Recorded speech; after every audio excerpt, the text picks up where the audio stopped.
तेवढ्याच मोठ्या प्रमाणात उत्साहात आजही मनोजदादा जरांगे पाटील यांचं स्वागत मराठ्याच्या मनामध्ये जे अधिराज्य केलेलं आहे ते त्याच उत्साहात आहे।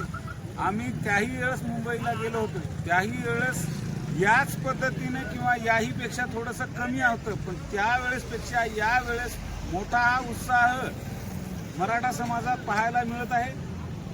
मनोजदादा जरांगे पाटील हे शिवनेरीला संध्याकाळी जवळपास किंवा सकाळी पोहोचतील।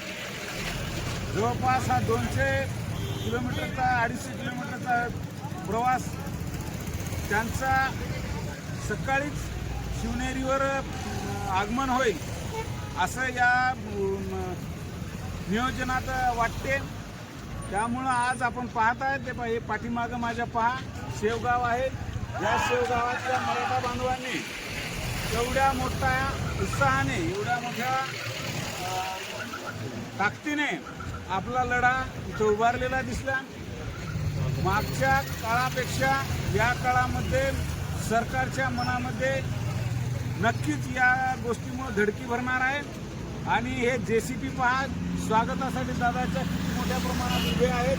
दोन्हीही साईडनं आजही कार्यकर्ते त्याच आतुरतेने दादाची वाट पाहत आहेत, तर ज्या आतुरतेने पहिल्यांनी पाहिली होती।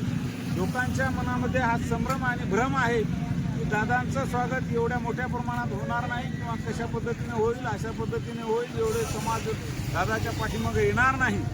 पण दादाच्या पाठीमागं मराठा समाज आणि यावेळेस 18 पगड जातीच्या सर्व जाती दादाच्या पाठीमागे उभ्या आहेत। पहिल्याहीपेक्षा यावेळेस दादाची मोठी ताकद आपल्याला इथं JCPमुळे पाहायला मिळत आहे।